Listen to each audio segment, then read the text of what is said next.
Pendant quelques années, nous avons connu un prime, celui des recherches et destructions sur Terminal, le secret de Moon, le transit de Black Ops 2, en passant par l'effecté de Modern Warfare 3. 6 ans de classique. Puis arrive 2013.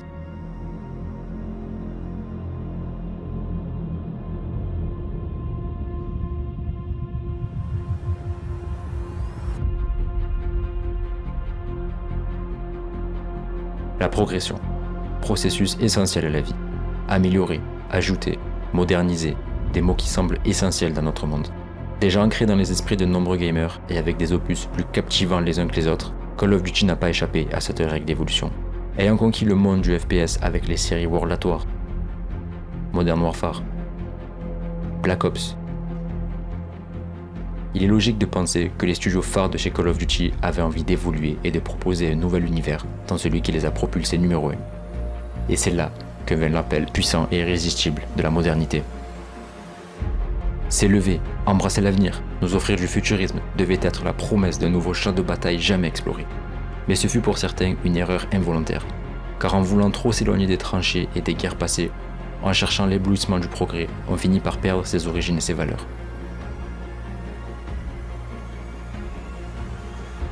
Oubliez le contact rugueux du sol, le feeling essentiel qui faisait sa force.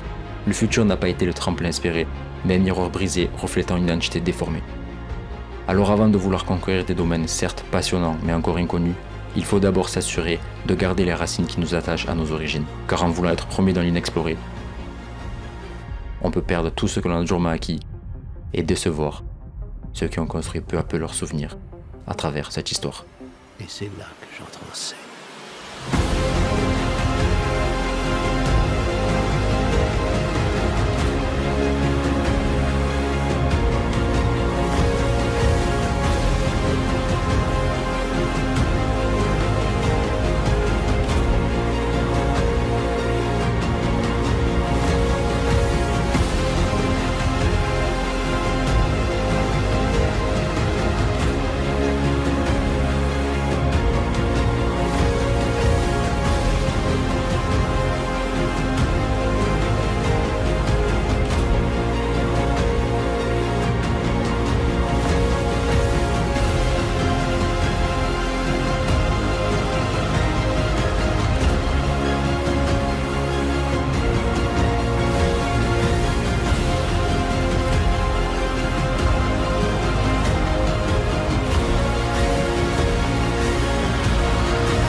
Salut à tous et à toutes, c'est Killer86.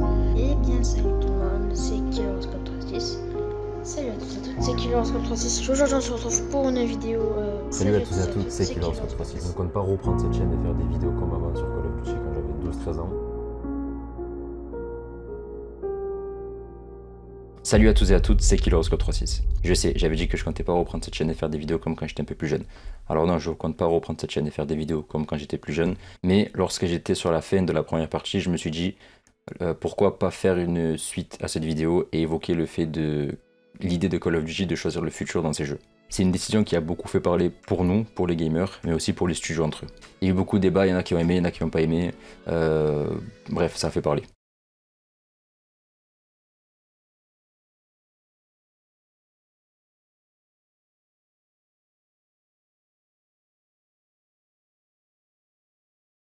Moi je fais partie de ceux qui ont aimé les Call of Duty futuristes, il y a des choses que j'ai aimées, il y a des choses que j'ai moins aimées, mais dans l'ensemble ça va.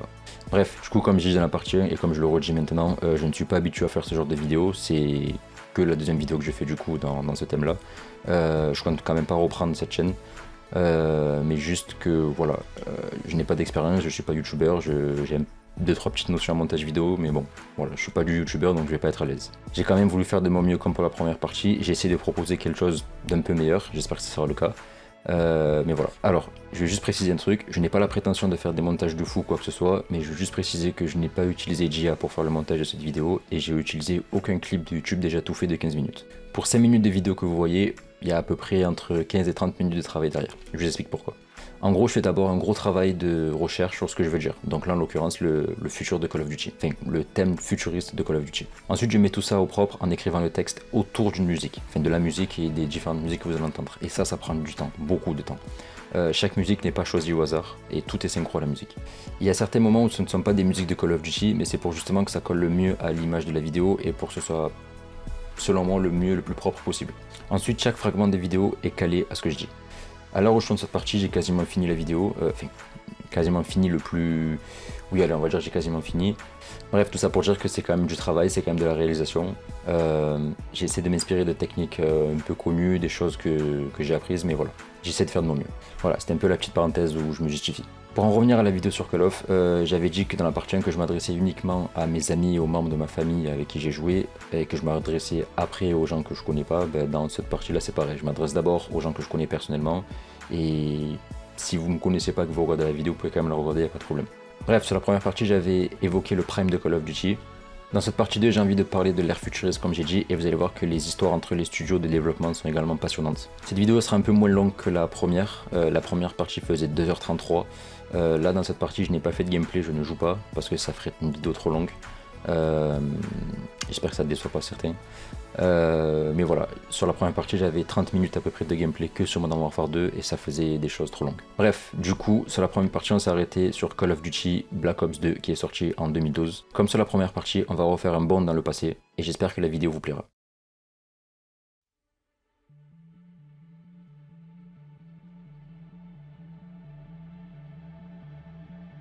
So far, so good. You know, E3 is chaos in a big box. Yes, it is. But it's a lot of fun. You know,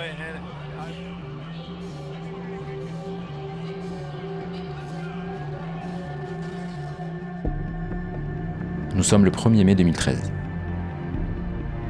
Activision annonce comme pour chaque fin d'année son prochain Call of Duty. Pendant ce temps-là, nous, les gamers, nous sommes concentrés et hypnotisés par le dernier Call of Duty à ce moment. Le 9e opus de la franchise, Call of Duty Black Ops 2.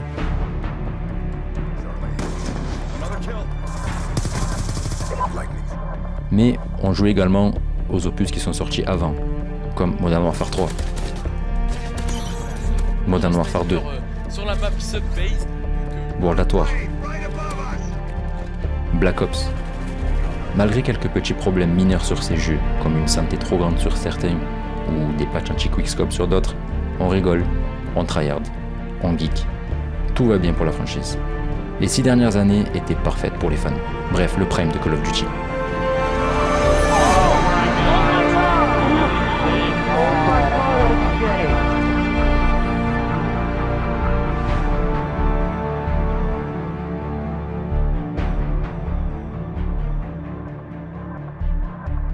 Puis arrive novembre 2013.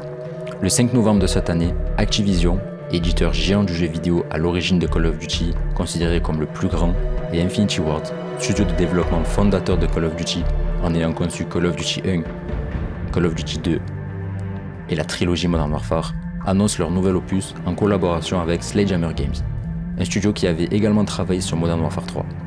Cet opus était attendu à cause de Black Ops 2 juste avant qui avait fait un gros succès, et qui n'a pas déçu. Call of Duty Black Ops 2 est encore aujourd'hui considéré comme l'un des meilleurs Call of Duty de la saga. Selon moi, ce nouvel opus est dans l'ensemble un bon Call of Duty, mais on a eu quelques petites déceptions qui ont fait que l'on n'a pas apprécié le jeu comme prévu.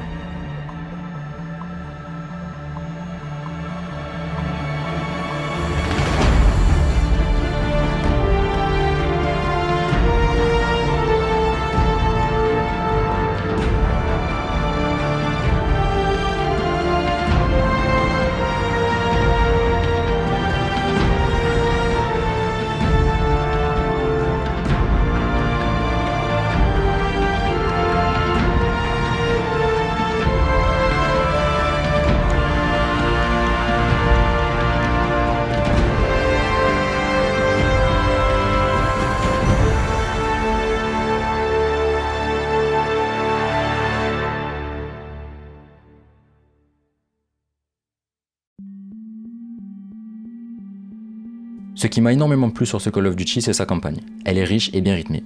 C'est l'une des campagnes de Call of Duty les mieux faites selon moi avec celle de Black Ops 1.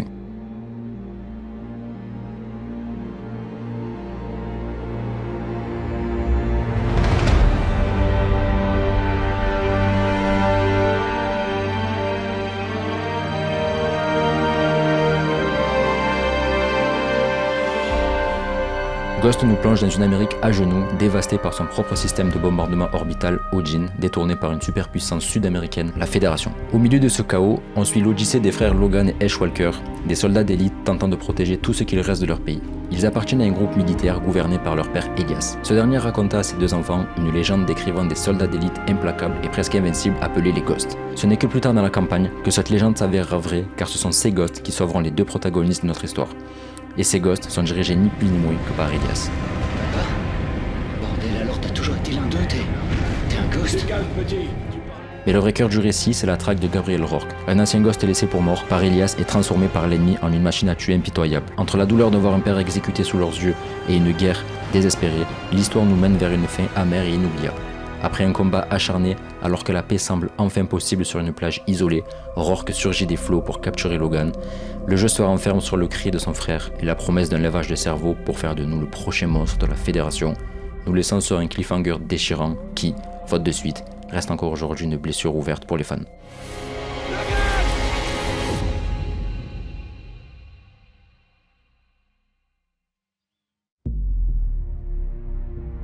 En ce qui concerne le multijoueur, on a tellement passé de bons moments avec Black Ops 2, que ce soit en campagne, en multi ou en zombie, que le jeu devait être parfait. Rappelez-vous ce que je disais dans la première partie. Lorsqu'un Call of Duty sort, on ne peut pas imaginer que le prochain Call of Duty après sera moins bien. Sledgehammer devait faire quelque chose de minimum égal à Black Ops 2 sur ce Call of Duty, et c'est justement ce qui a été critiqué. Je ne dis pas que le multijoueur n'était pas bien, mais beaucoup de joueurs ont critiqué ce mode. C'est le premier Call of Duty sur les consoles next-gen de l'époque, donc la PS4 et la Xbox One. Le jeu a d'abord été pensé pour être joué sur les old-gen de l'époque, donc PS3 et Xbox 360. Ce Call of Duty n'a pas pu donc explorer les capacités de la PS4 et la Xbox One à leur plein potentiel. Pour en revenir au gameplay, premièrement, comme je l'ai dit, on avait Black Ops 2 juste avant qui était parfait. Et la première chose qu'on voit, c'est les couleurs. Black Ops 2 était très coloré. Il y a une grosse palette de couleurs à travers toutes les maps. Ghost, quant à lui, est très gris, si on peut dire ça comme ça.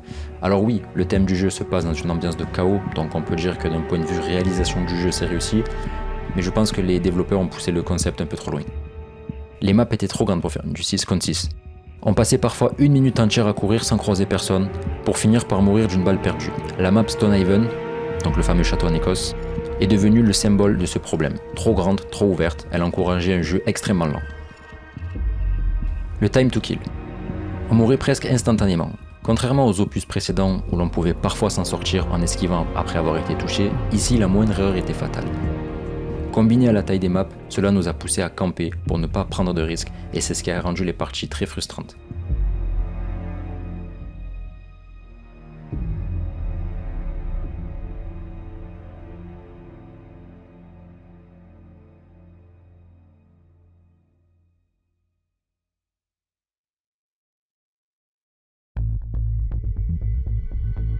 L'abandon du line design. La plupart des Call of Duty cultes utilisent les maps avec 3 voies claires. C'est ce qui définit l'ADN du gameplay de Call of Duty. C'est ce qui fait qu'une map est mémorable ou détestable. Imaginons une carte rectangulaire. Le principe est de diviser cette carte en 3 chemins bien distincts. La lane gauche, la lane centrale, souvent la plus exposée, où se déroulent les gros affrontements, et la lane droite. Ces couloirs sont reliés entre eux par quelques passages transversaux qu'on appelle les connecteurs. C'est la formule magique utilisée sur des maps légendaires comme Raid, Standoff, Firing Range ou Nuketown.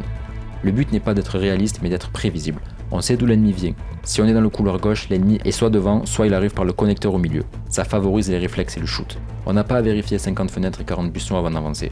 Et en quelques parties, on connaît la map par cœur. On sent le rythme du jeu. Ghost a voulu briser cette règle pour proposer des maps plus organiques. On avait trop de lignes de vue. Au lieu de 3 couloirs, on avait des dizaines de petits chemins, des décombres, des trous dans les murs, des étages partout. Sur une map comme Stonehaven ou Chesme, on pouvait se faire tirer de 10 angles différents en même temps. Il était impossible de nettoyer une zone et c'est ce qui a tué l'aspect compétitif et fun. On était terrifié à l'histoire de mourir sans voir l'ennemi, on s'arrêtait de bouger et le jeu devenait lent, statique et surtout frustrant. Même si Ghost a été le bouc émissaire d'une génération, ce serait malhonnête de dire que tout était à jeter. Ce Call of Duty a introduit des concepts qui aujourd'hui sont devenus des piliers de chez Call of Duty. Pour la première fois, un Call of Duty de chez Infinity Ward a osé proposer une alternative au mode zombie de Treyarch. Au lieu de morts vivants, on avait des cryptides, donc des aliens.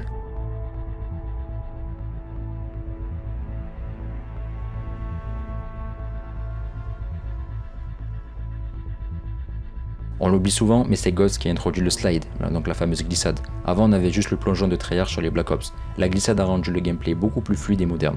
Aujourd'hui, on ne conçoit plus un Call of Duty sans glissade. C'est le premier pas vers les mouvements nerveux que l'on connaît actuellement.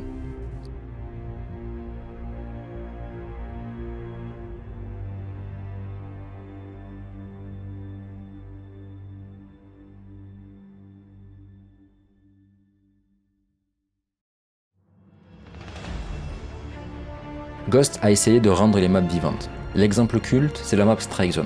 Si quelqu'un obtenait une chemstrike, donc la bombe nucléaire du jeu, la map était physiquement détruite et changeait de forme pour le reste de la partie. Je pense qu'ils ont repris ça de Battlefield.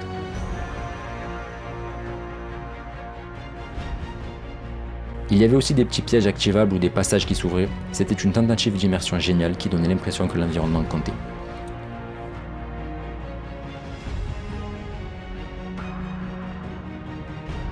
Ghost s'est permis aussi des délires qu'on voyait jamais à l'époque. On pouvait incarner Michael Myers de Halloween. La durée de vie du Michael Myers, je pense qu'elle est sensiblement... Ou le Predator sur certaines maps DLC.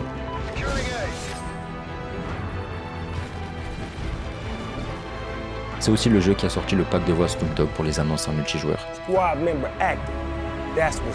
C'était l'époque où Call of Duty commençait à s'amuser de façon totalement décomplexée avec la pop culture, et selon moi, c'était pas vraiment bien, surtout pour ce qui va suivre après. Notamment avec l'arrivée de Fortnite, mais on va en reparler.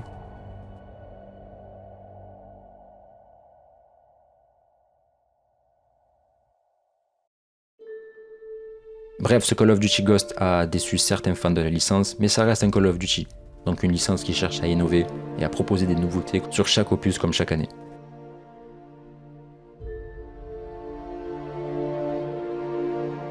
Activision a attendu tous ces problèmes, et ils ont voulu apporter quelque chose de nouveau pour le prochain opus de la franchise.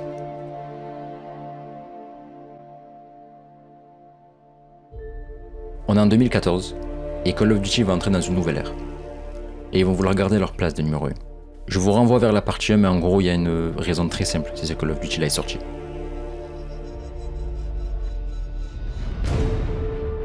Ce n'est pas juste le prochain Call of Duty après Ghost.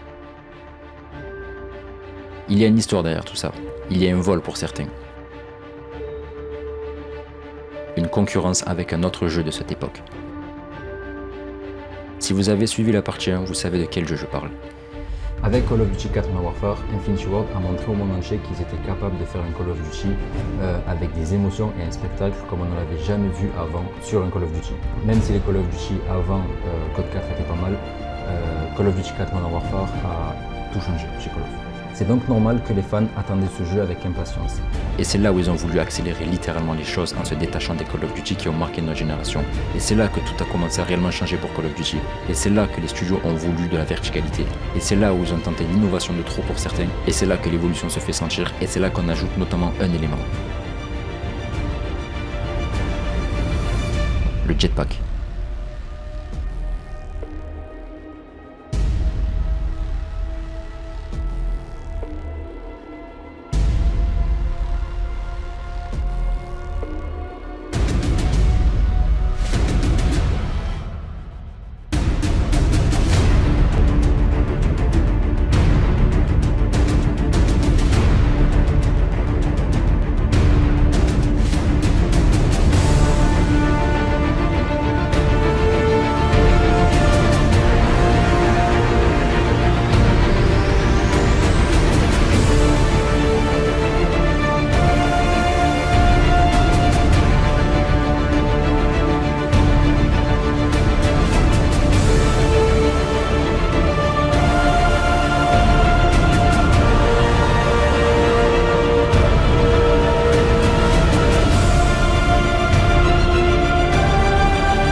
Atlas est une société privée de droit international. Nous n'avons pas besoin du Congrès. Messieurs, on est opérationnel? On est prêt à commencer, quand vous voulez.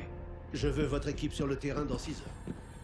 Et sous quelle autorité? Sous mon autorité!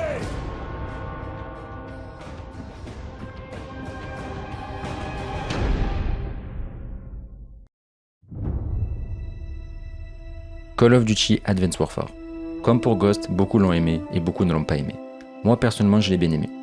C'est le premier Call of Duty où l'on a un jetpack et où on peut faire des sauts de 10 mètres et courir sur les murs. Je trouvais l'idée intéressante, je me suis jamais vraiment lassé de ça. Mais ce que j'ai moins aimé, c'était le côté un peu trop futuriste. Alors oui, le jetpack c'était futuriste, je sais, mais pour moi c'était bien maîtrisé dans l'ensemble. Ce que j'ai aimé moins par exemple, c'était la grosse arme laser rouge là avec le long laser, ça, j'étais pas fan.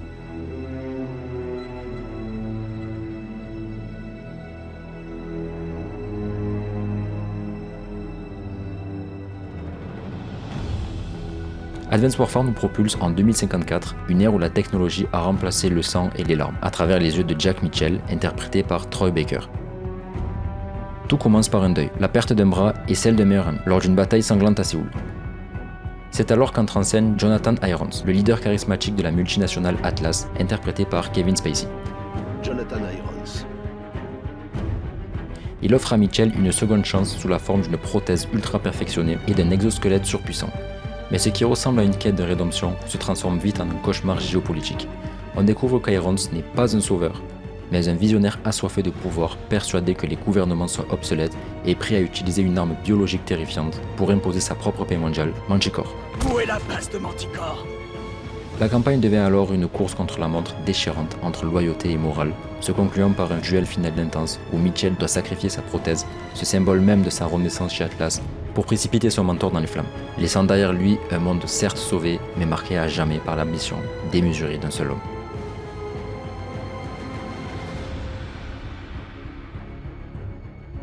Une moitié de la communauté n'a vraiment pas apprécié le jetpack et a jugé que c'était vraiment abusé de proposer ça sur un Call of Duty. Il y a une raison très importante si ce Call of Duty est sorti. En vrai, l'histoire n'est pas belle de la part d'Activision. Pour comprendre ce qu'il s'est passé, on va remonter un peu dans le temps. Oui, parce que chaque génération de gamers a son prime, on va revenir à notre prime, l'époque où on n'avait aucun problème.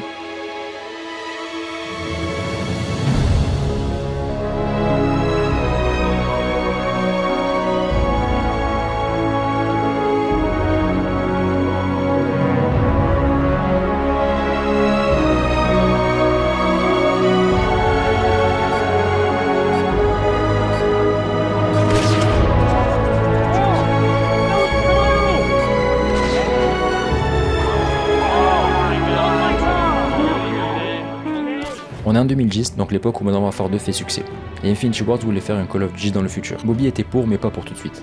Je vous laisse revoir la partie 1 pour voir les détails, mais lorsqu'il a viré Jason West et Vince Zampella, ces deux-là ont créé le studio Respawn. Du coup, ils ont développé leurs idées de faire un FPS futuriste à l'image de Call of, et ils ont fait Titanfall. À cette époque, Call of Duty est le FPS numéro 1. Bobby les connaissait très bien, et savait qu'ils étaient très talentueux et qu'ils pouvaient les dépasser. Du coup, il a fait Advanced Warfare pour copier leur idée et rester numéro 1.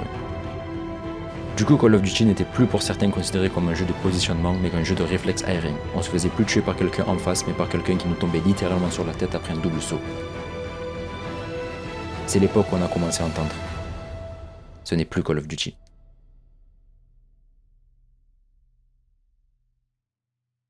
Bref, ce Call of Duty a fait beaucoup parler de lui. En plus du jetpack, qui était nouveau sur un Call of Duty à l'époque, il y a eu autre chose. Premièrement, les caisses de ravitaillement. Advanced Warfare a introduit les caisses de ravitaillement et avec eux un système de variantes d'armes et qui a rendu les gens fous. Certaines variantes comme la célèbre BAL 27 Obsidian Steed ou la SM1 Speakeasy avaient de meilleurs stats que toutes les autres armes de base. Si on n'avait pas de chance dans les largages ou si on ne payait pas pour en ouvrir davantage, on était désavantagé face à un joueur qui possédait ces versions élites. Et c'est ici qu'est née la frustration du côté pay to win de la licence. Le SBMM. Alors oui, on en a plus parlé sur les Call of Duty plus récents comme Modern Warfare de 2019, mais c'est là que tout a commencé. Pour ceux qui ne savent pas ce que c'est, le but est simple, équilibrer les parties. Le système analyse les statistiques des joueurs, donc ratio, score par minute, pourcentage de précision, etc., pour placer dans des parties des joueurs d'un niveau équivalent. L'intention d'Activision derrière c'est quoi ? Protéger les débutants pour qu'ils ne se fassent pas massacrer par des joueurs expérimentés afin qu'ils restent sur le jeu et potentiellement achètent des skins ou des DLC, ou tout simplement qu'ils restent sur le jeu. Avant Advanced Warfare, la priorité du matchmaking était la connexion, donc le ping. Sur Advanced Warfare, les joueurs ont senti que la priorité est devenue le niveau. Du coup, cela a créé des problèmes.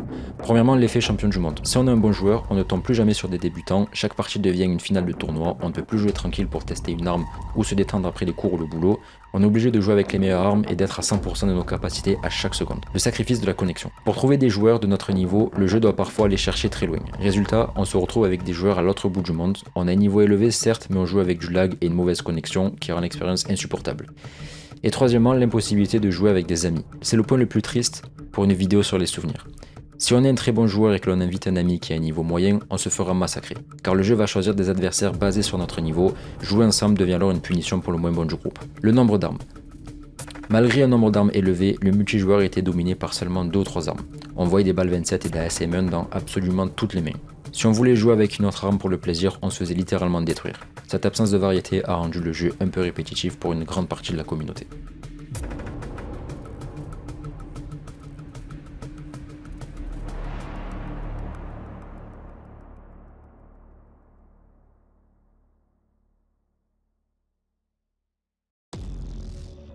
Si Advanced Warfare a été un peu critiqué, il a été aussi l'un des opus les plus audacieux et les mieux finis de la franchise. Je vous explique. Sledgehammer Games voulait marquer le coup pour son premier jeu en solo. Premièrement, le graphisme. Advanced Warfare est le premier Call of Duty à être pensé pour se jouer sur les next-gen de l'époque, donc la PS4 et la Xbox One. Les développeurs ont poussé le graphisme à un stade au-dessus de la PS3 et de la Xbox 360. Après Ghost jugé un peu terne, Advanced Warfare a été une claque visuelle monumentale. Les visages, notamment celui de Kevin Spacey, les textures et les effets de lumière étaient incroyables pour l'époque. On sentait enfin qu'on était passé à la PS4 et la Xbox One. C'était propre, détaillé et fluide. Le mode Uplink. C'est l'un des modes de jeu les plus originaux de Call of Duty. Le concept est simple, une sorte de basketball futuriste avec une balle satellite qu'il faut lancer et porter dans le portail adverse. C'était nerveux et stratégique et ultra spectaculaire à regarder en e-sport. L'utilisation du jetpack pour faire des dunks et des passes aériennes était un vrai plaisir que l'on n'a jamais vraiment retrouvé ailleurs. Le stand de tir. Une idée tellement simple et pourtant révolutionnaire. Pendant qu'on attendait dans le lobby, on pouvait appuyer sur un bouton et se retrouver instantanément dans un stand de tir pour tester notre arme et nos accessoires. Pas de temps de chargement, pas de menu lourd. C'est une fonctionnalité que chaque joueur réclame encore aujourd'hui sur chaque Call of. Personnaliser son personnage. C'est avec Advanced Warfare que la personnalisation cosmétique a vraiment explosé. On pouvait changer notre casque, notre arme, notre armure, notre pantalon, nos gants, bref, on passait des heures à essayer de personnaliser notre personnage de façon la plus parfaite possible. C'était gratifiant de débloquer des pièces d'équipement rares. Même si le système de look est un peu critiqué, c'était quand même plaisir de personnaliser son personnage. Le pick 13. Si vous êtes un joueur qui débloque rarement des scores stricts ou si vous vous en foutez, vous pouvez ne pas en mettre et laisser plus de choix d'accessoires sur une arme ou sur des atouts par exemple. On pouvait même personnaliser nos scores stricts et mettre une tourelle sur un drone par exemple. C'est vraiment avec ce Call of Duty que la franchise prend un gros virage dans son histoire. L'histoire entre Activision et Infinity Ward a vraiment changé les choses sur Call of.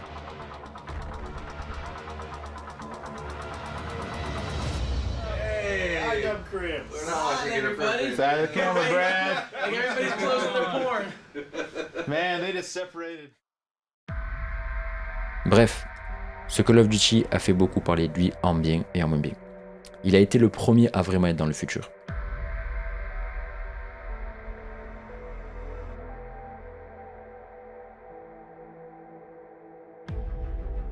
Avant ça, on avait Call of Duty Ghost qui se déroule dans un futur assez proche, même si, en 2026 si je dis pas de bêtises, même si une mission se passe en 2017, je crois.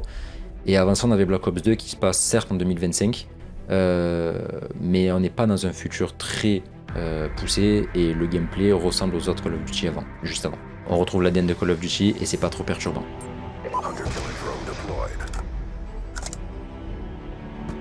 Rappelez-vous, dans la partie 1, je vous disais que c'est un tour chacun entre Infinity Ward et Treyarch pour sortir un Call of Duty. Bon, maintenant il y a Sledgehammer. Du coup, pour le prochain Call of Duty, c'est au tour de Treyarch. Rappelez-vous qu'ils ne peuvent pas faire un jeu sur une époque moderne, car Infinity Ward et Activision ont un contrat qui fait que c'est uniquement Infinity Ward qui peut faire ça. Je vous laisse revoir la partie 1 si vous l'avez pas vue, je détaille tout ça dedans. Du coup, que va faire Treyarch? Un jeu futuriste eux aussi?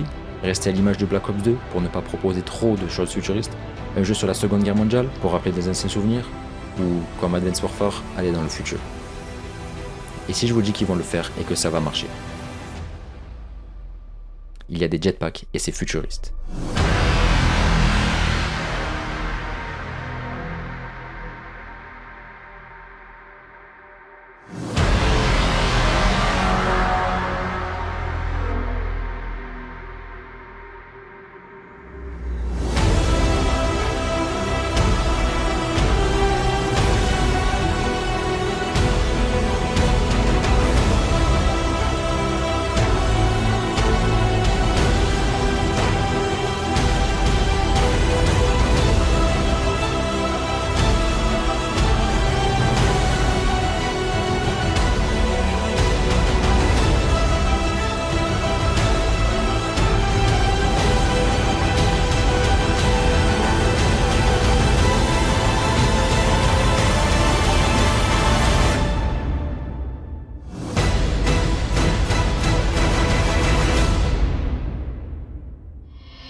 bioaméliorations sont devenues monnaie courante dans les pays développés.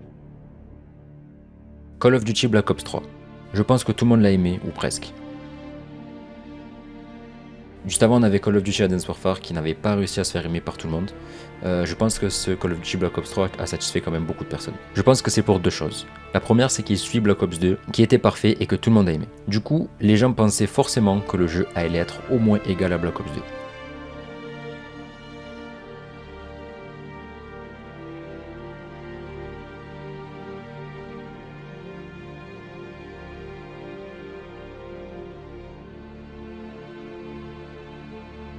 Selon certains, il a été au-dessus.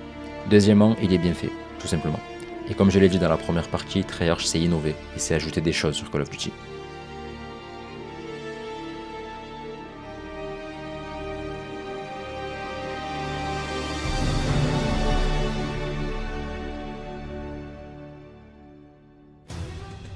Black Ops 3 nous transporte en 2065, dans un futur où la frontière entre l'homme et la machine a disparu grâce ou à cause du DNI, le Direct Neural Interface.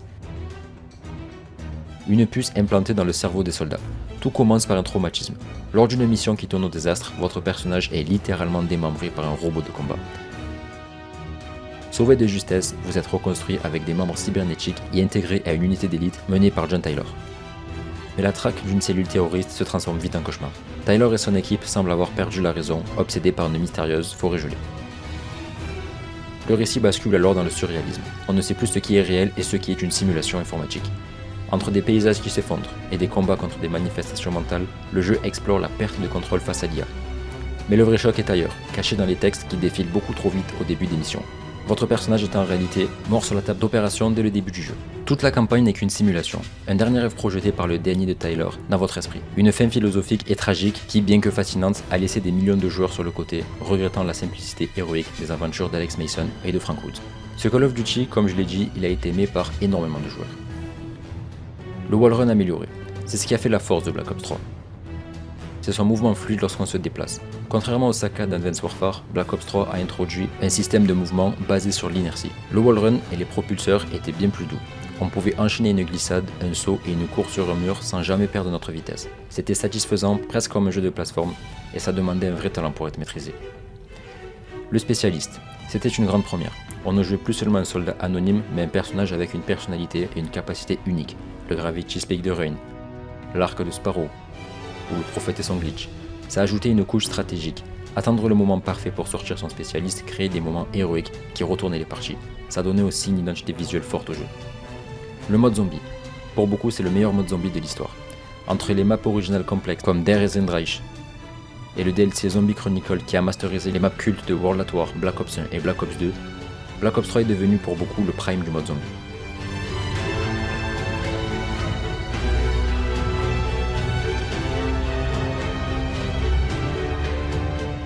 C'était visuellement magnifique et riche en secrets.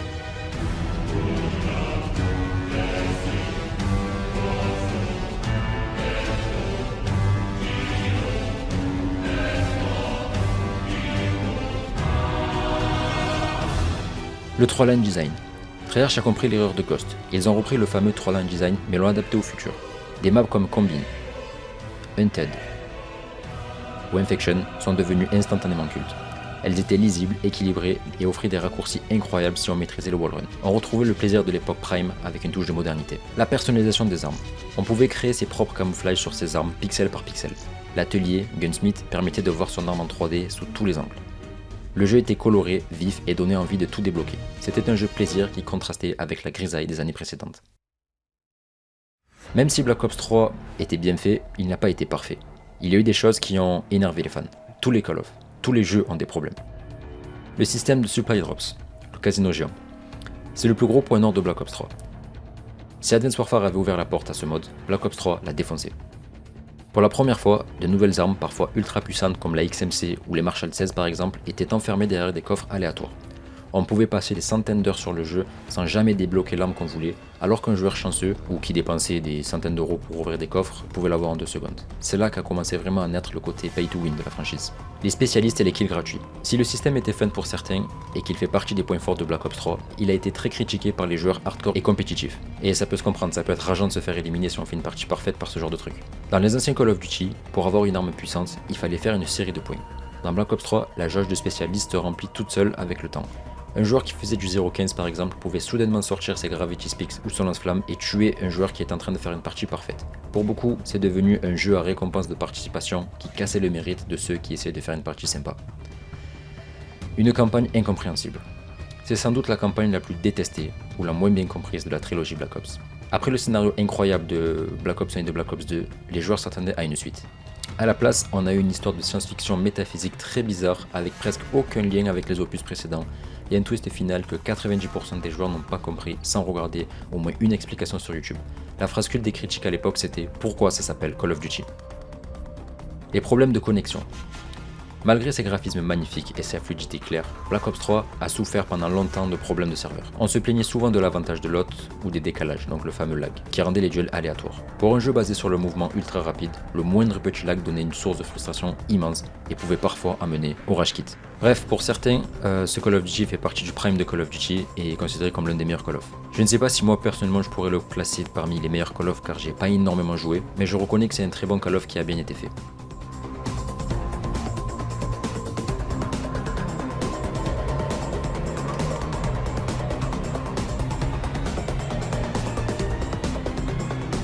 Comme après chaque Call of Duty, on se demande très vite, après la sortie du jeu, quel va être le prochain Call of Duty. Peu importe le Call of, on se le demande généralement 2 ou 3 mois après la sortie du jeu en question. Certains même se le demandent quelques semaines ou quelques jours seulement après la date de sortie d'un Call of. Du coup, ce Call of Duty Black Ops 3 sort en 2015, et c'est nous satisfaire pendant toute l'année 2016.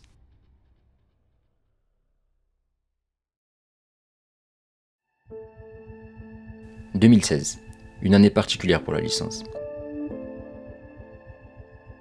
Même si toute l'année 2016 Black Ops 3 fait succès, c'est cette année-là que sort le Call of Duty qui seulement représente le plus la colère de la communauté à cette époque-là.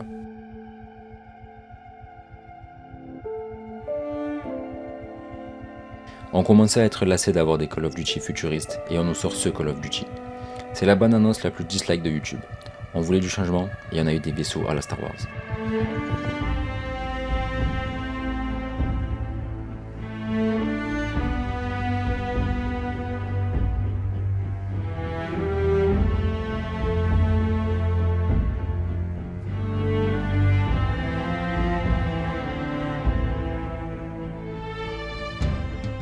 Infinite Warfare délaisse les complots mondiaux pour une véritable épopée de science-fiction militaire à l'échelle du système solaire.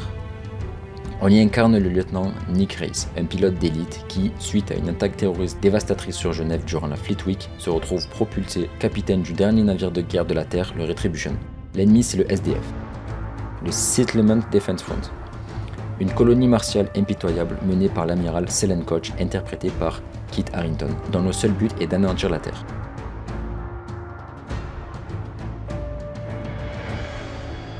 Ce qui rend cette campagne unique, ce n'est pas seulement les combats spatiaux en vaisseau ou les abordages en apesanteur. Même s'il y a beaucoup de robots, c'est son humanité. Au centre du récit, il y a la relation entre Race et Ethan, E3M, un robot doté d'un sens de l'humour et d'une conscience qui devient très vite le cœur battant de l'équipe. Mon cerveau est celui d'un paysan humain. Oh la vache, non, t'es sérieux? Non, absolument pas. Il vous a eu, lieutenant. Même pas. Contrairement aux autres épisodes où l'on finit souvent en héros invincible, Infinite Warfare est une marche funèbre. Pour sauver la Terre d'une invasion imminente, Race doit mener ses hommes dans une mission suicide sur Mars. Le jeu se termine par le sacrifice total. Presque tous les personnages principaux meurent.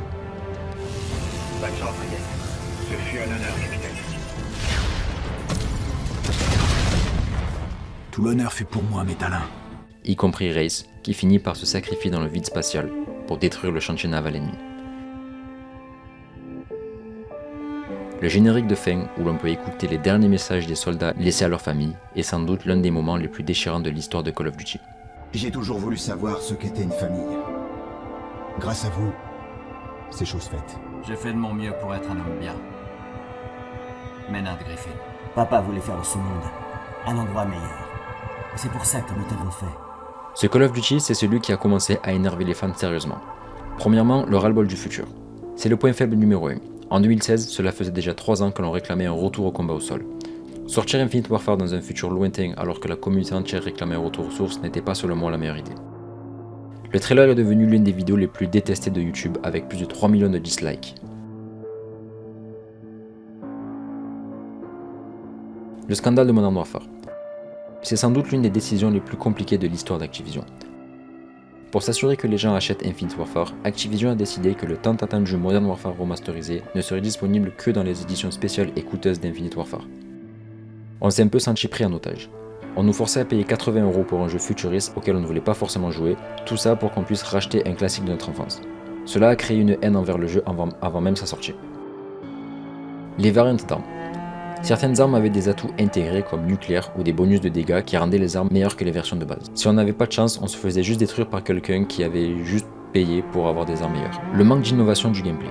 Malgré le cadre spatial magnifique, le multijoueur d'Infinite Warfare ressemblait énormément à celui de Black Ops 3.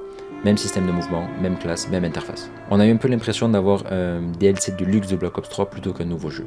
L'effet de surprise avait disparu, ne laissant que la frustration d'un système de mouvement, donc le wall run, que beaucoup commençaient à détester.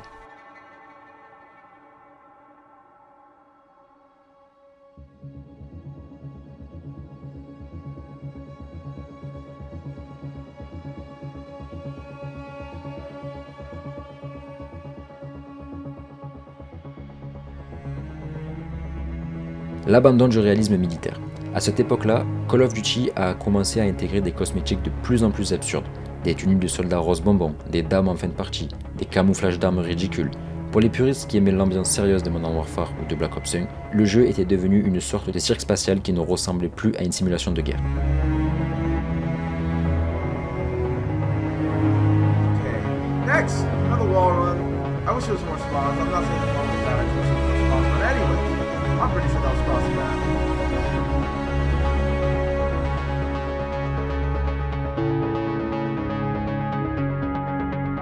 C'est le moment de rendre justice à cet opus. Si Infinite Warfare a été le jeu le plus détesté sur le papier, il est aujourd'hui avec le recul considéré comme l'un des jeux les plus aboutis techniquement et l'un des plus généreux de cette époque.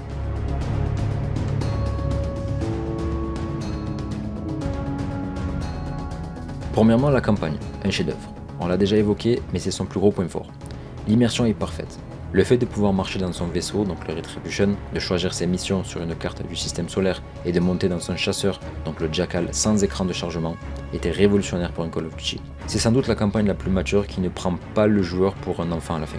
Le zombie de Spaceland, le coup de génie. Alors que tout le monde attendait un mode zombie sérieux et sombre à la Treyarch, Infinite Warfare a pris tout le monde à contre-pied. L'ambiance, c'est quoi? Un parc d'attractions des années 80, une bande-son incroyable, Michael Jackson, Queen, etc. Et même David Hasselhoff comme DJ. Et en tant que DJ, je peux vous le dire, je ne connais pas cette personne. C'était le fun pur. C'était coloré, déjanté, avec des pièges délirants et des armes loufoques. Pour beaucoup, c'est l'un des meilleurs modes zombies non Treyarch jamais créés.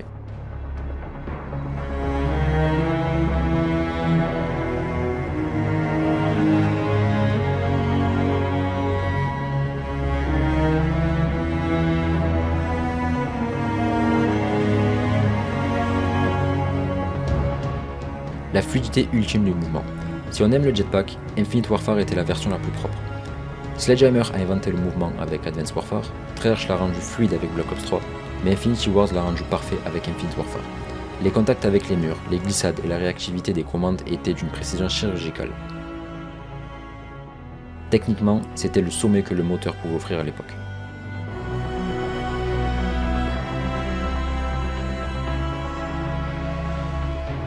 Le système de crafting et les défis d'équipe. Infinite Warfare a essayé de rendre un multijoueur plus gratifiant pour ceux qui ne voulaient pas payer. On pouvait choisir une équipe de mission comme la Wolverine ou la JTF Wolverine qui donnait des objectifs spécifiques.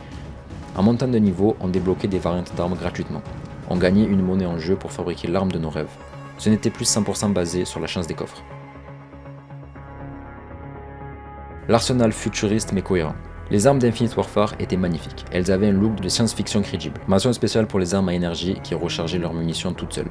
Bon, même si j'ai pas trop aimé, mais ça c'est mon avis perso. Ou les armes qui pouvaient se transformer, passer d'un fusil d'assaut à un fusil de précision en un seul clic. C'était créatif et très agréable à utiliser. Bref, ce Call of Duty est dans l'ensemble un bon Call of Duty, malgré le fait qu'il soit futuriste. Je pense que même s'il a mal commencé, il a su se faire quand même aimer par pas mal de monde. Moi personnellement je l'ai bien aimé, je suis pas très compliqué avec les Call of. Je veux juste pas que ce soit abusé et que ce soit trop poussé dans l'extrême. Il y a des choses futuristes que j'ai bien aimées sur les Call of Duty futuristes et il y a d'autres choses que j'ai moins aimées. Comme je vous ai dit, le fait de choisir le futur pour Call of Duty, c'est pas vraiment leur idée à eux, c'est surtout pour concurrencer un autre jeu et c'était pas la meilleure idée selon moi. Je veux juste un Call of Duty pas abusé, mais je pense qu'on a tous une notion différente du terme abusé, donc d'une personne à l'autre ça peut varier.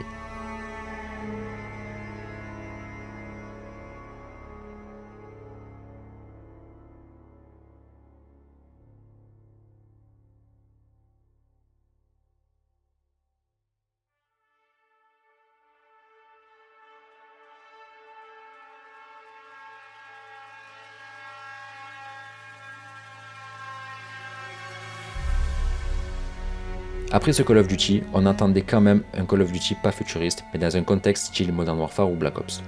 Ces deux opus géants de la franchise, donc Modern Warfare et Black Ops, ont construit la marque Call of Duty. On voulait vraiment retrouver ce feeling que l'on avait à l'époque. Même si certains Call of Duty futuristes ont su nous satisfaire, je pense qu'ils n'ont pas réussi à le faire comme les Call of Duty Modern Warfare et Black Ops ont su le faire. On est en 2017 et c'est au tour de Sledgehammer de faire un Call of Duty. Du coup, que vont-ils faire ? Un Call of Duty futuriste, un Call of Duty à l'époque moderne, ou du moins dans les mêmes temps que Black Ops 1, parce qu'ils ne peuvent pas faire un Call of Duty dans une époque moderne, il n'y a que Infinity Ward qui peut le faire, je vous renvoie encore une fois dans la partie 1 pour voir pourquoi. Ils vont faire quelque chose qu'on n'a pas vraiment demandé, mais qui a su plaire à certains joueurs.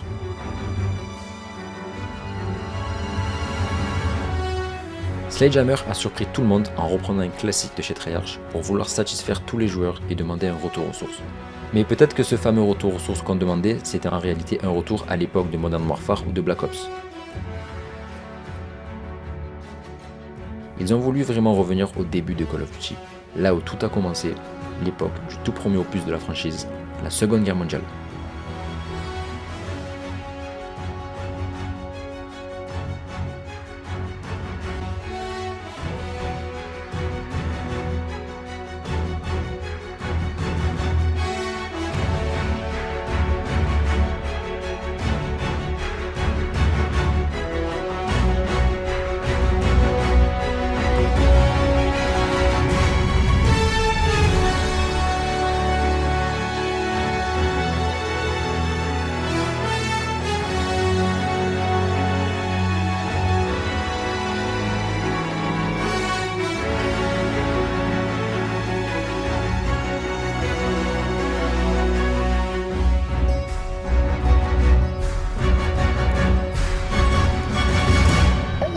I hit that. Let's go.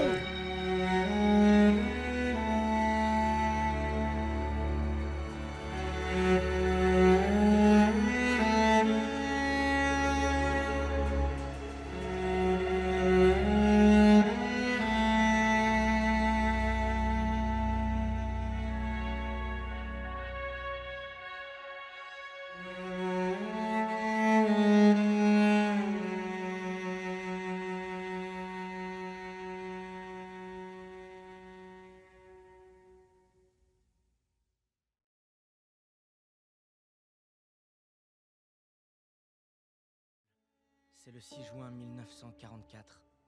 Si tu voyais ce que je vois, frérot, on va envahir une plage française dont on ne connaît même pas le nom. On fait ça pour reprendre la France aux nazis. La tente occupe la moitié de la bataille. Comme pour Advanced Warfare, ce Call of Duty a une campagne basée sur l'amitié. Ouais, j'ai vu pire. Content de te revoir, soldat. Moi aussi, chef. Très bien, les gars. On a un coup en or à jouer cette fois. World War 2 nous place dans les bottes de Ronald Red Daniels, un jeune soldat de la célèbre première division d'infanterie, la Big Red One.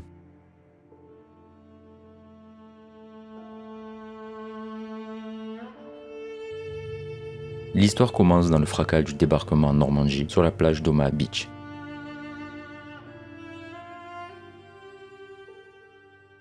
Mais contrairement aux anciens épisodes, le récit ne se concentre pas sur la stratégie globale de la guerre, mais sur l'intimité d'une escouade. Au cœur du scénario, il y a la relation entre Red et son meilleur ami, Zussman. Dès que ça pète, on fonce vers les bunkers. ainsi que le conflit permanent avec le sergent Pearson, interprété par Josh Duhamel. Ah, tu le promets, hein. Un chef impitoyable, hanté par ses échecs du passé. De la libération de Paris aux forêts gelées des Ardennes, la campagne est une épreuve d'endurance. Le moment le plus fort survient vers la fin, lorsque Daniels doit sauver Zussman, capturé alors par les Allemands. Le jeu ose alors aborder un sujet jusqu'à-là évité par la licence, la découverte des camps de concentration, montrant l'horreur absolue de l'Holocauste.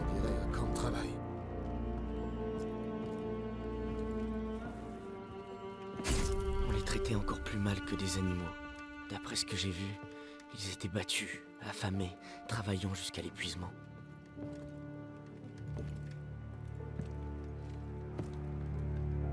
La guerre ne se termine pas par une médaille, mais par un traumatisme partagé et la promesse tenue envers un frère d'armes.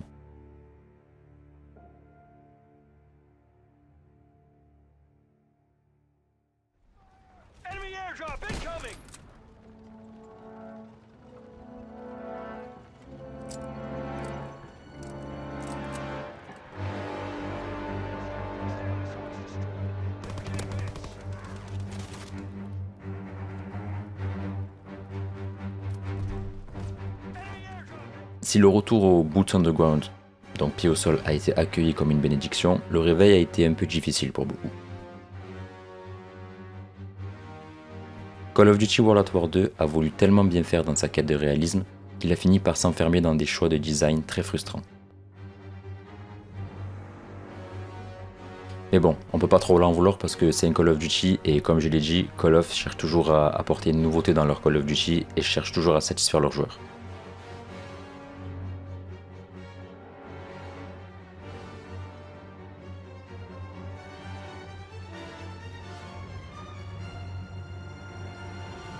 Le système de division. C'est sans doute le plus gros point noir de Call of Duty pour les fans de personnalisation et je pense même de l'histoire du multijoueur de Call of Duty en général.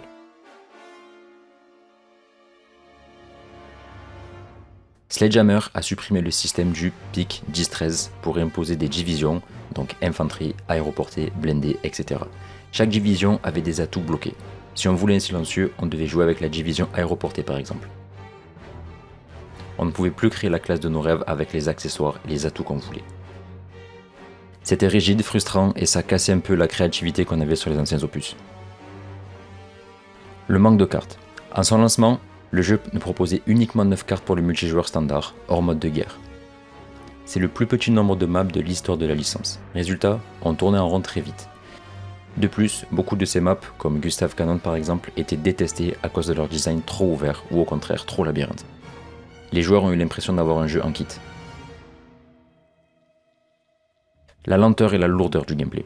Après 3 ans de jetpack et de glissade ultra rapide, le retour à la réalité fait mal.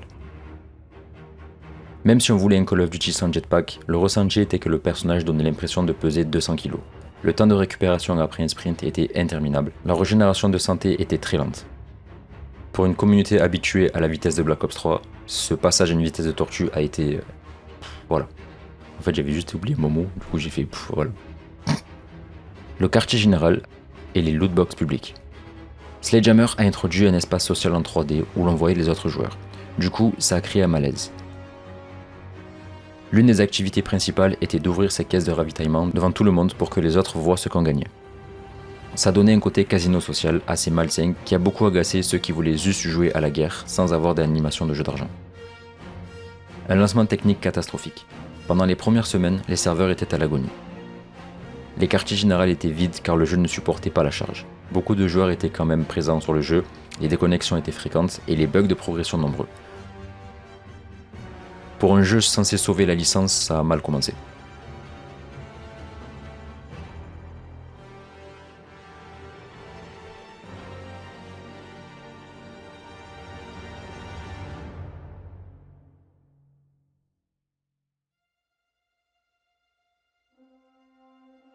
Malgré un lancement rugueux, Call of Duty World at War 2 a réussi quelque chose de rare. Il a fini par se faire aimer à force de persévérance. Les développeurs d'Activision et de Sledgehammer ont su écouter les joueurs pour faire de leur jeu un an plus tard l'un des opus les plus solides de la PS4 et de la Xbox One. Pour la première fois sur un Call of Duty, il va se passer quelque chose d'assez incroyable, et vous allez voir c'est quoi. Premièrement, le mode guerre. La vraie révolution. C'est pour beaucoup le meilleur mode de Sledgehammer Games. Le concept c'est quoi? Des scénarios narratifs en multijoueur, construire un pont, escorter des chars, détruire des canons. Pourquoi c'était génial? Parce que les statistiques de ratio n'étaient pas comptabilisées. Résultat, les joueurs jouaient l'objectif à 100%. C'était épique, immersif et ça changeait radicalement des modes habituels que l'on avait, comme domination, mêlée générale, recherche et destruction, etc. L'immersion sonore et visuelle. Le jeu a réussi à capter l'aspect sale et pesant de la Seconde Guerre mondiale, comme a réussi à le faire à l'époque World at War 1. En plus d'avoir des graphismes bien faits et d'avoir respecté les détails de la Seconde Guerre mondiale, ce World at War 2 est une immersion. Le bruit métallique du M1 Garand qui s'éjecte est devenu culte. Chaque arme avait un recul et un son qui donnait l'impression de puissance réelle. Les graphismes étaient parfaits. Les effets de boue, de pluie et de débris étaient saisissants. On se sentait vraiment dans l'histoire, loin du côté plastique des jeux futuristes.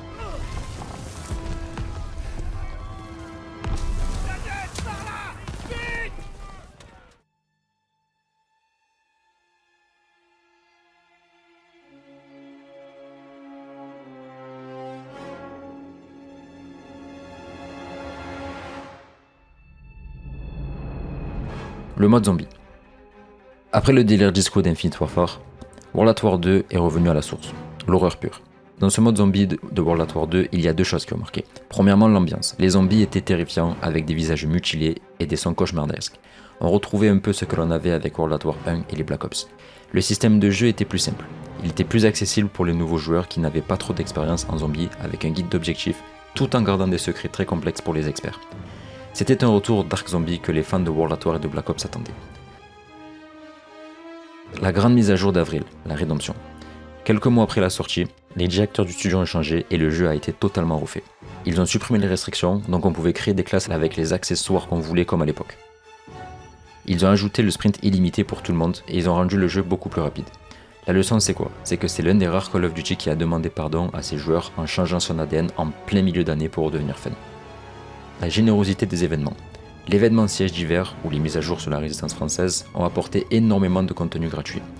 De nouveaux modes, comme le Pop Hunt, et des armes faciles à débloquer sans forcément payer. Malgré le choix d'avoir choisi la Seconde Guerre mondiale sur ce Call of Duty, les joueurs ont quand même apprécié ce jeu. Je pense qu'en réalité, aucun Call of Duty a été vraiment détesté au sens propre du terme. N'oubliez pas, votre contact s'appelle Fisher. Il porte un uniforme d'officier gris. Quel est le mot de passe? Verlaine. On arrive à 2018 et au dernier Call of Duty de cette partie 2. Si vous connaissez l'année de sortie de tous les Call of Duty, vous savez très bien quel est ce Call of Duty. Cette année-là, c'est Treyarch qui revient aux affaires. Et ça va être un séisme. Pour la première fois de l'histoire de la franchise, un Call of Duty sort sans aucune campagne solo. C'est le jeu qui a décidé de tout miser sur le multijoueur et de surfer sur la déferlante du moment en 2018. Cette année fut une année révolutionnaire pour le monde du jeu vidéo. Cette année-là, il y a un jeu qui a bouleversé notre façon de jouer aux jeux vidéo. En 2018, le monde n'avait d'yeux que pour ce jeu. Face à ce géant qui est monté très vite, Activision a dégainé l'équivalent, mais version FPS à la Call of. En 2018, ce jeu va envahir nos écrans comme une tempête que même les plus grands studios n'ont pas su contenir. Il a brisé tous les codes, imposé la gratuité comme une norme et a forcé Call of Duty à sortir de sa zone de confort, pour ne pas finir par sombrer dans l'oubli. Le mode de jeu qui est joué dans ce jeu et qui est révolutionnaire, pour ceux qui ne connaissent pas, ça s'appelle le Battle Royale. Et ce jeu, c'est Fortnite.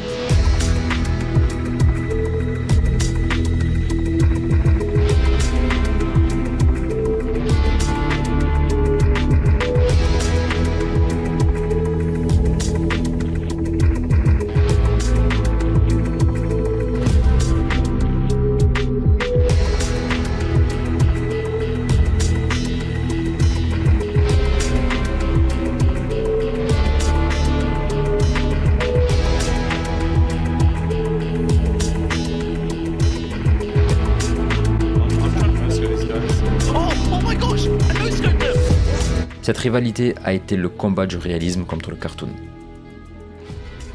De la précision d'un FPS légendaire contre la construction de structures pour se défendre. Activision sort en 2018 Call of Duty Black Ops 4 et Blackout comme Battle Royale pour concurrencer Fortnite.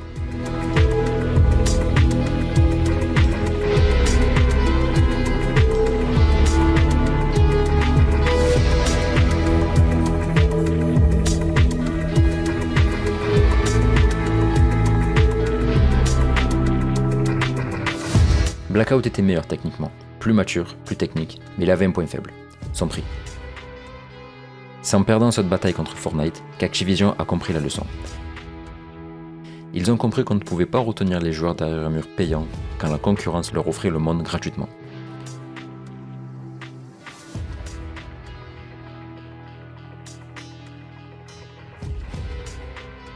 Blackout n'a pas tué Fortnite, mais il a servi de laboratoire pour donner naissance 2 ans plus tard au vrai monstre, Warzone.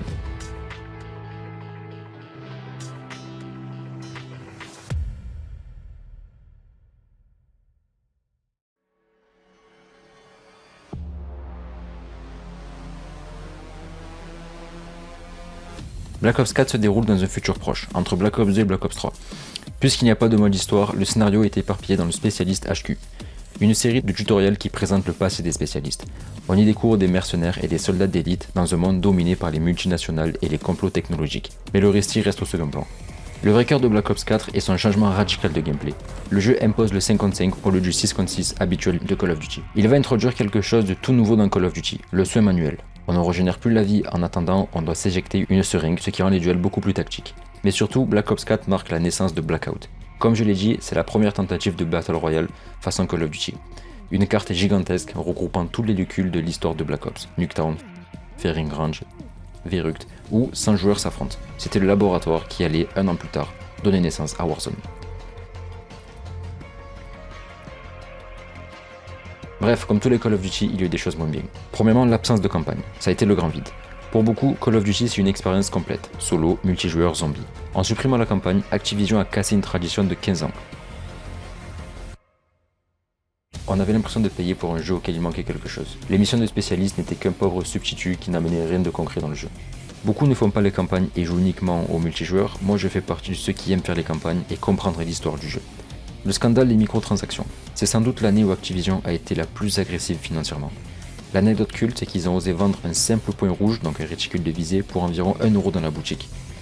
Il y avait aussi le black market. Le système était conçu pour pousser à bout, avec des armes surpuissantes cachées dans des réserves que l'on mettait une éternité à obtenir sans payer. Les spécialistes. Si le système était fun pour certains, il était une torture pour les autres. Certains équipements ne demandaient aucun talent, le chien de nomade qui nous traquait à l'autre bout de la carte, la mine de choc qui nous immobilisait ou le bouclier d'Ajax. C'était des kills gratuits qui cassaient le rythme des parties et qui rendaient le reste très frustrant, pour les joueurs compétitifs. Le Black Ops Pass. Alors que tous les concurrents comme Fortnite ou Battlefield commençaient à offrir les cartes gratuitement pour ne pas diviser les joueurs, Black Ops 4 est resté sur l'ancien modèle. Résultat, si on n'avait pas le pass, on ne pouvait pas jouer avec nos amis qui l'avaient, cela a tué la population des serveurs très rapidement sur les nouvelles cartes. Un moteur graphique vieillissant. Après la claque visuelle de World at War 2, beaucoup ont trouvé que Black Ops 4 faisait un peu plastique. Les textures étaient moins détaillées, les couleurs parfois trop saturées, et le jeu donnait l'impression d'être un pas en arrière techniquement, sans doute à cause de l'immense carte de Blackout qui demandait beaucoup de ressources.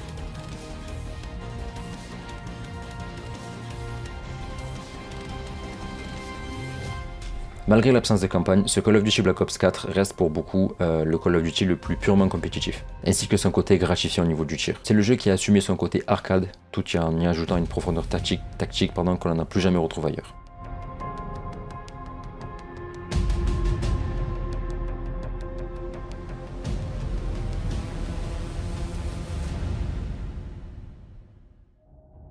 Et comme sur tous les Call of, il y a du bon. Le time to kill. Dans Black Ops 4, on a plus de vie, 150 au lieu de 100. Les duels durent plus longtemps, on ne meurt plus instantanément dès qu'on nous tire dans le dos. Cela laissait une chance de se retourner, de bouger et de gagner le duel grâce à une meilleure précision. Le soin manuel. Et oui, dans ce Call of Duty, on se soigne nous-mêmes, on n'a plus la vie qui remonte toute seule. C'était le plus gros changement. On devait gérer notre timing de soin. Est-ce que je me soigne maintenant ou est-ce que je tente de finir mon adversaire? Ça ajoutait une dimension stratégique immense. Chaque combat devenait un pari un peu tactique et ça rendait le jeu beaucoup moins passif. Un mode zombie ultra généreux au lancement. Même sans campagne, Treyarch n'a pas rigolé sur le contenu. Pas une, pas deux, mais 3 cartes zombies dès le premier jour. Nine, Voyage of Despair et Blood of the Dead.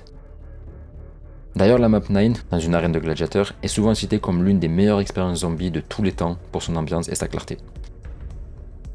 La fluidité et la lisibilité. Black Ops 4 était un jeu propre.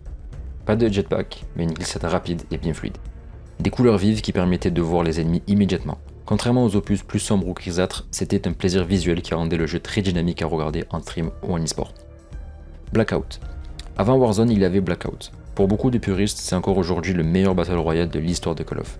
Mais ça, c'est vraiment une décision qui peut changer selon beaucoup de personnes. Pourquoi ? Parce qu'il utilise le moteur physique de Black Ops, donc nerveux et précis, sur une carte géante qui était un pur best-of de la licence. Nuketown, Cargo, Raid, Euré, c'était moins lourd que Warzone et beaucoup plus basé sur le talent pur au tir. Blackout est venu pour concurrencer Fortnite, je vous apprends rien.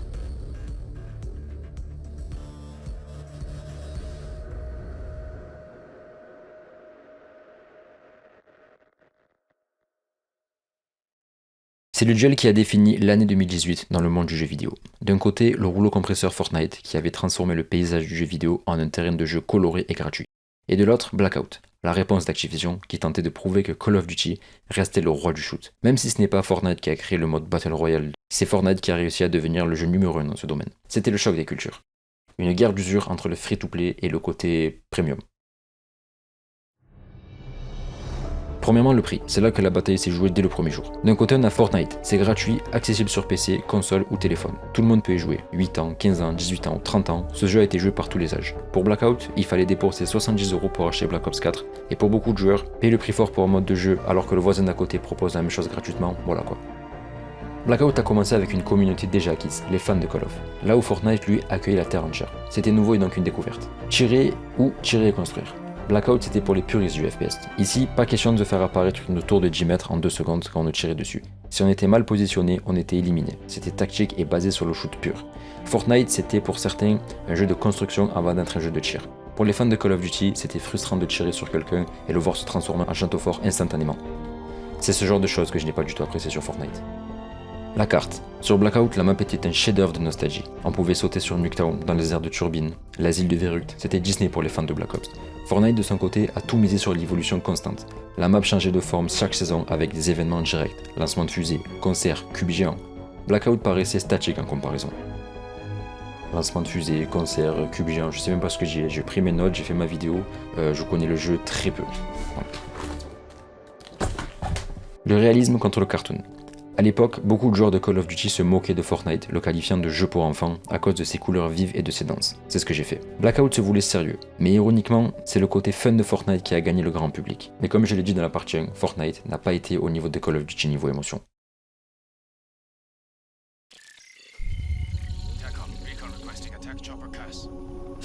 Une fois Black Ops 4 fini, enfin, une fois que tous les prochains Call of sont sortis, Activision a voulu continuer d'exploiter le mode Battle Royale.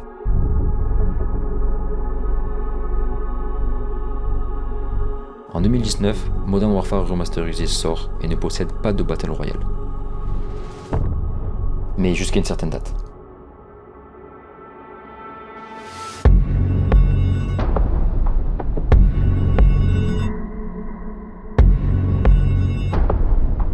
Nous sommes en guerre. Les crèches, les écoles, les collèges, les lycées, les universités sont fermés depuis ce jour.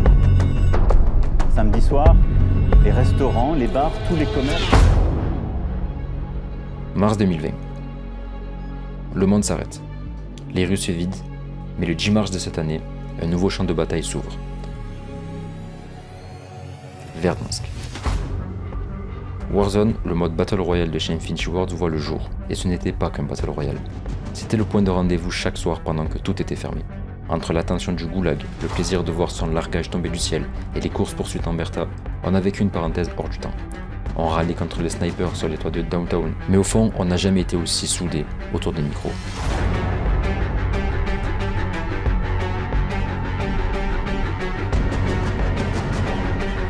Warzone a transformé Call of Duty en un réseau social géant, où la seule monnaie qui comptait, c'était la survie.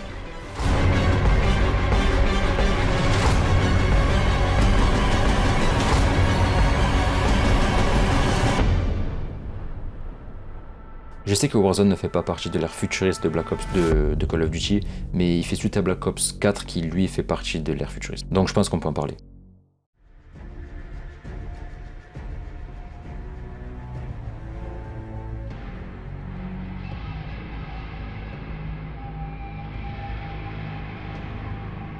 Voilà pourquoi on aimait Warzone. La carte légendaire Verdansk. Bien plus qu'une simple carte de Battle Royale, Verdansk est devenue une deuxième maison pour des millions de joueurs. Un mélange parfait de zones industrielles, de gratte-ciel et de forêts denses. Chaque recoin avec une histoire. Chaque bâtiment était un champ de bataille connu par cœur.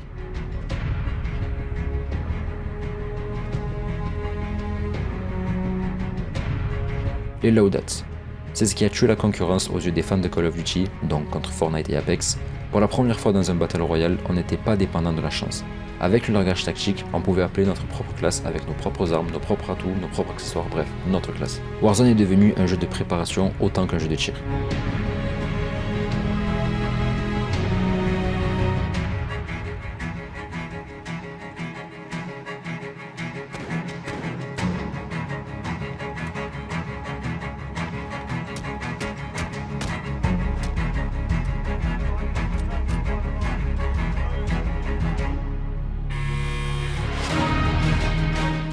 Le goulag.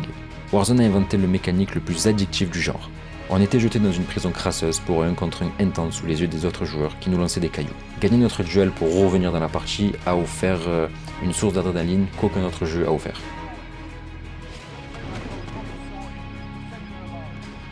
L'intégration. Warzone 1 a survécu à 3 ères. Premièrement, l'ère de Modern Warfare, donc la plus équilibrée et la plus propre, l'ère de Cold War, avec l'arrivée de Verdansk 84 et des armes ultra puissantes qui ont commencé à diviser la communauté, et l'ère de Vanguard, le départ vers Caldera, l'île Pacifique. Ce fut le début de la fin pour Warzone 1. Beaucoup de joueurs auraient été l'ambiance urbaine de Verdansk. Blackout a préparé Warzone. Certains préfèrent Blackout et d'autres Warzone. C'est le duel de l'histoire de Call of Duty ces dernières années. D'un côté, Blackout, le pionnier audacieux de 2018 qui reprend Fortnite, et de l'autre, Warzone, le rouleau compresseur gratuit de 2020. Si Warzone a gagné la guerre des chiffres, beaucoup de puristes ont préféré Blackout. Pour le modèle économique, c'est ce qui a scellé le destin des deux jeux. Blackout c'était payant, 70 € et il fallait posséder Black Ops 4. Warzone c'était le free-to-play, téléchargeable par n'importe qui, n'importe où, et c'est ce qui a permis à Call of Duty d'exploser sur Twitch à l'époque. Au niveau du jeu, Blackout était plus survival, on devait tout ramasser, le viseur, la crosse, le chargeur, on passait beaucoup de temps dans l'inventaire à équiper nos armes. C'était plus lent, plus tactique et plus proche d'un PUBG. Warzone était plus arcade. On avait le système de largage, on ne cherchait pas d'accessoires, on ramassait une arme toute faite ou on appelle notre propre classe. Warzone a supprimé la gestion d'inventaire pour se concentrer à 100% sur le combat. La gestion. Sur Blackout on éliminait, on retourne au menu, sauf en mode spécial. La tension était immense car chaque erreur était fatale. Sur Warzone, le goulag. Cette idée de génie qui nous permet de gagner notre retour en duel. Ça rendait le jeu beaucoup moins frustrant et beaucoup plus dynamique pour les spectateurs. La carte. C'était la nostalgie contre le réalisme. Question ambiance, sur Blackout c'était un best-of coloré de Black Ops. Nuketown, Red, Asylum. Warzone c'était une ville grise, massive et réaliste inspirée de l'Est. Au niveau de la verticalité, la map de Blackout était assez plate, beaucoup de zones naturelles, et Warzone avait énormément de gratte-ciel et de toits, le cauchemar des snipers. Au niveau des véhicules, c'était fun et léger sur Blackout, les hélicos, les quads, les wingsuits, mais plus lourd et plus tactique sur Warzone, le camion Bertha.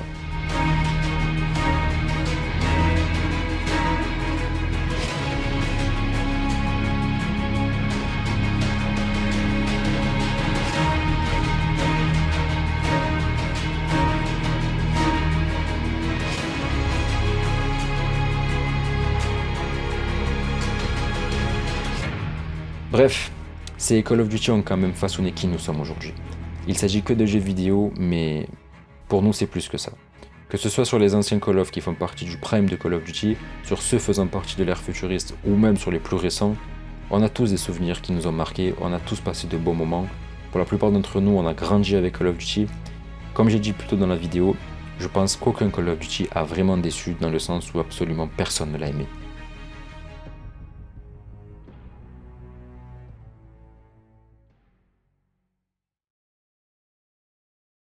L'opération Icebreaker, vous connaissez? Dans la partie 1, je vous disais qu'il y avait eu des tensions dans le développement de Modern Warfare 2, entre les studios Activision et Infinity Ward.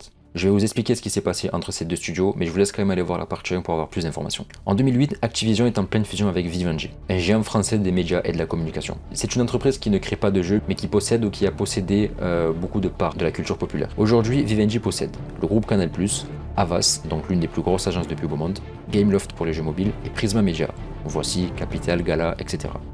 Du coup, Activision a désespérément besoin d'un hit pour rassurer les actionnaires de Vivendi. Il signe alors un contrat extraordinaire avec les fondateurs d'Infinity Ward, Jason West et Vince Zampella. Le deal c'est quoi? Comme Infinity Ward venait de faire Call of Duty 4 Modern Warfare et que le jeu a été un énorme succès, Activision a dit à Infinity Ward: vous nous livrez Modern Warfare 2 et on vous donne des millions en bonus et le contrôle créatif total sur la marque Modern Warfare.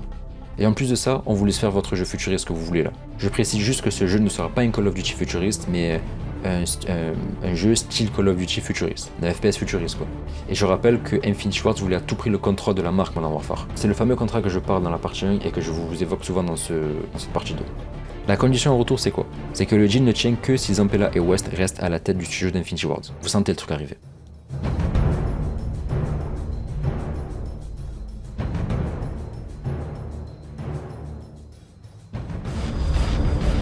En 2010, c'est le coup de théâtre. Quelques semaines seulement après le succès planétaire de Modern Warfare 2, Activision licencie brusquement Zampella et West pour insubordination. En gros, ils sont virés car ils faisaient trop de bêtises et refusaient d'écouter leurs supérieurs et avaient des comportements de gamins. C'est la version d'Activision. Un jour, Jason West et Vince Zampella avaient dit à Bobby: si tu nous vires, tout ce qu'on aura prendra fin. Bobby a répondu: pourquoi voulez-vous que je vous vire? C'est vous les créateurs de Call of. Il les a virés 3 mois après la sortie de Modern Warfare 2. L'objectif caché derrière c'était quoi? En les virant, Activision espérait annuler l'accord de 2008 pour reprendre le contrôle total des milliards de dollars que génère la licence. Et c'est là qu'on arrive à l'opération Icebreaker. Activision a lancé une mission secrète en interne pour trouver des preuves contre Jason West et Vince Zampella et justifier le licenciement, et donc prouver qu'ils sont des gamins et qu'ils font n'importe quoi. Activision a eu une idée. Ils ont énuméré toutes les choses que faisaient Jason West et Vince Zampella. Activision voulait lire leurs mails. Du coup, ils contactent Microsoft pour lire leurs mails, et Microsoft répond qu'ils ne pourront uniquement s'ils ont l'autorisation d'un juge. Du coup, ils contactent une boîte privée pour le faire, et ils disent non aussi. Dites-vous, ils ont même eu l'idée de faire un faux exercice d'incendie pour qu'ils partent de leur bureau sans verrouiller leur session, et puis Activision pouvait ainsi voir leurs mails. Entre 2010 et 2012, ça a été une guerre juridique. Les créateurs d'Infinity Ward ne se laissent pas faire et attaquent Activision en justice pour licenciement abusif. Activision finit par payer un accord à l'amiable, donc des centaines de millions de dollars, pour 5 raisons majeures. La première, c'est qu'ils ont trop à perdre. Si les créateurs gagnent, donc West et Zampella, Activision perd les droits de Modern Warfare. Deuxièmement, l'image de marque. Le procès donnait l'image du grand méchant capitaliste, donc Activision, contre les artisans créateurs, donc Infinity Ward. Un boycott du public était possible. Troisièmement, l'exode du studio. Suite au licenciement, presque toute l'équipe originale d'Infinity Ward a démissionné. Le studio était une coquille vide. C'est pour ça que juste après en 2011, on a Modern Warfare 3 qui est en collaboration avec Sledgehammer Games. Activision a appelé ce studio pour aider à finir Modern Warfare 3. Quatrièmement, la pression des actionnaires. Vivendi, propriétaire d'Activision à l'époque, sortait déjà d'un scandale financier et ne pouvait pas se permettre un nouveau procès public désastreux. Et pour finir, c'était une position indéfendable. Les preuves de l'opération Icebreaker montraient que le licenciement était prémédité et de mauvaise foi. Quand Jason West et Vince Zampella ont quitté Infinity Ward, la majorité des gens du studio Infinity Ward ont quitté le studio aussi. Ok. Ils se sont tous réunis pour créer le studio Respawn et pour faire leur fameux jeu futuriste à l'image de Call of Duty, et ils ont fait Titanfall. C'est pour ça que je vous dis qu'Advanced Warfare est un Call of Duty particulier. Bobby savait très bien ce que Respawn voulait faire, c'était ses anciens développeurs. Et il savait qu'ils étaient très talentueux. Du coup, il a fait un Call of Duty dans le même esprit pour pas qu'il soit premier et que lui reste premier en FPS. Bref, en 2013, Vivendi avait besoin d'argent pour éponger ses dettes et se recentrer sur la télé et la pub. Du coup, Activision a profité pour racheter sa propre liberté pour environ 8 milliards de dollars. C'est à ce moment-là qu'Activision est redevenue une entreprise indépendante avant d'être rachetée plus récemment par Microsoft. Pour en revenir à l'ère futuriste de Call of Duty, on peut dire qu'entre Call of Duty Ghost et Call of Duty Black Ops 4, on a vécu une décennie mémorable.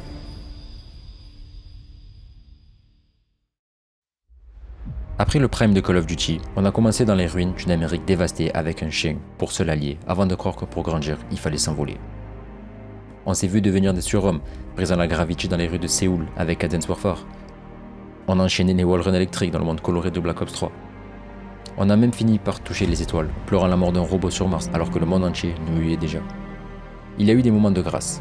Ce bruit métallique du chargeur qui saute dans World at War 2, l'adrénaline du premier top 1 sur Blackout, les nuits blanches à décoder les secrets d'un mode zombie devenu légendaire. On a aimé détester ces jeux, mais on a surtout aimé les vivre. Pourtant, le voyage n'a pas été sans cicatrices. On s'est senti perdu dans des menus transformés en casino. On a pesté contre des spécialistes qui nous voulaient nos duels. On a eu le cœur serré de voir nos campagnes solo disparaître au profit de la froideur des chiffres. On a eu le vertige à force de monter trop haut, trop loin, trop vite. Mais avec le recul, chaque saut, chaque glissade, chaque retour dans la boue de 1944 racontait la même chose, une quête d'identité. On cherchait ce que Call of Duty devait devenir dans un monde qui changeait beaucoup trop vite. Merci d'avoir regardé cette vidéo, j'espère qu'elle vous a plu. Et comme sur la première partie, je remercie encore une fois tous ceux avec qui j'ai été durant l'ère futuriste de Call of Duty. J'ai rigolé longtemps avec mes petits cousins, ceux avec qui j'ai commencé Call of Duty, Totofer et Parallax 13. J'ai débattu avec Fabien, Johan, Franck, Fabio, Nico, Zach et Steven sur les différents modes zombies et Call of en général pendant je ne sais plus combien de temps. Salut à tous et à toutes, c'est KillerScope36. Aujourd'hui on se retrouve pour une vidéo Bref, j'oublie des gens mais pas les souvenirs que l'on a passés ensemble. Jamais je m'étais dit que je remettrais 2 vidéos sur cette chaîne 12 ans après pour raconter la meilleure partie de ma vie actuellement en un seul titre. Call of Duty, nos souvenirs, notre histoire. Il s'agit pour moi de la fin d'une ère, celle de mon passage sur Call of Duty, qui n'est pas fini mais qui baisse vers 2019 à peu près, mais qui a commencé 12 ans plus tôt avec les liens du sang.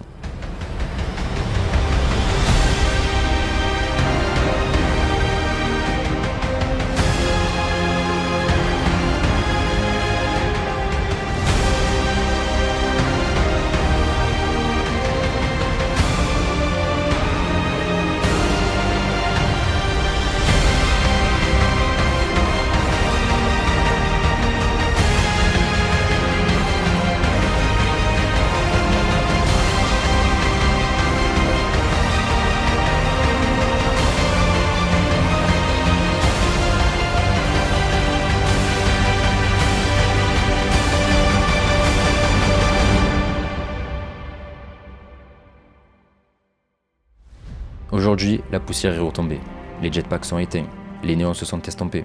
Ce qui nous reste, ce sont les éclats de rire et tous les bons moments passés ensemble. On a fait partie de cette ère de chaos et d'ambition.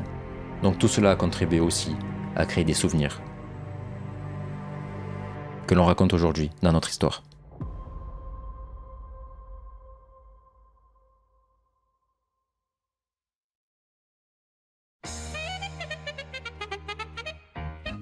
Eh bien salut. Oh, pourquoi ça marche pas là? Allô. Et pourquoi je m'entends plus dans le casque? Alors là, c'est le... Alors là... Pourquoi je m'entends plus dans le casque? On a enchaîné les wallruns... On a enchaîné les wallruns... On a enchaîné les wallruns... On a enchaîné les wallruns... Oh, j'arrive pas à le dire. On a enchaîné les wallruns électriques dans le monde coloré de Black Ops 3. Ah, y a zéro chien qui aboie. Frère, que la nuit ils aboient les chiens. Et là... Ah oui, j'avais dit que putain, il faut avancer un peu ça.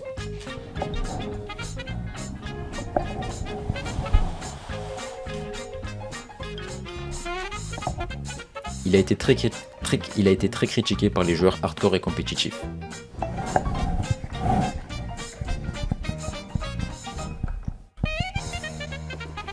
Nicolas est en dehors de sa zone de confort. Son corps est irrité depuis qu'il s'est rasé avec son rasoir pour le visage. La prochaine fois, Nico, essaie le nouveau gilet Chaps Body. Call of Duty Black Ops 4. Call of Duty Black Ops 4. Black Ops 4, c'est bon. Il manque 2. C'est le duel... C'est le duel de l'histoire de Call of Duty. C'est le duel de l'histoire de Call of Duty ces dernières années. Je vais vous expliquer ce qui s'est passé entre ces deux studios, mais je vous laisse quand même aller voir la partie 1 pour avoir plus d'informations.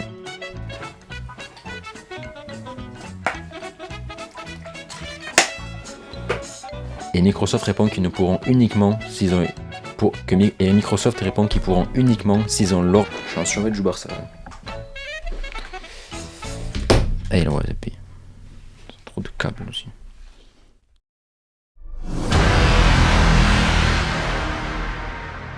Comme on dit, jamais 203. Je promets rien, mais j'essaie de faire une dinguerie.